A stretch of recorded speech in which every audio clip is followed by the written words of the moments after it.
Hi అండి అందరికీ. ఇది జెరీ థ్రెడ్‌కి వచ్చిండేదనమాట. జెరీ థ్రెడ్ అయితే అయిపోయింది. సో, దీన్ని ఏదో ఒక రకంగా యూజ్ చేయాలి అనుకున్నాను. అందుకని చెప్పేసి దీనికైతే brown colour first white colour అయితే అప్లై చేశాననమాట. ఎందుకంటే బ్రౌన్ బాగా ఎఫెక్టివ్‌గా కనిపిస్తుంది. ఇంకా దానిపైన కాస్త డిజైన్ లాగా వేసుకున్నాను. చిన్న చిన్నగా డిజైన్ అయితే వేశాను. ముగ్గులు కూడా వేశాననమాట 2 చిన్నటివి.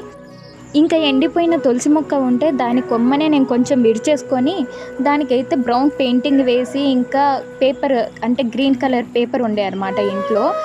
సో, దానికి లీవ్స్ లాగా కట్ చేసి ఇంకా నేనైతే కొమ్మలకి మొత్తం పేస్ట్ చేశాననమాట నీట్‌గా. పెన్నుతో ఎందుకు మరీ గీసానంటే కొంచెం ఇంకా ఎఫెక్టివ్‌గా లీఫ్ మంచిగా కనిపిస్తుందనమాట. అందుకని చెప్పి పెన్నుతో మళ్ళీ దానిపైన గీసాను. లీవ్స్ అన్నీ పేస్ట్ చేసిన తర్వాత తులసి కోటలో అయితే నేను సెట్ చేశాననమాట. నాకైతే అవుట్‌పుట్ అయితే చాలా మంచిగా వచ్చింది. ఓకే అండి. నెక్స్ట్ వీడియోలో కలుద్దాం. By by.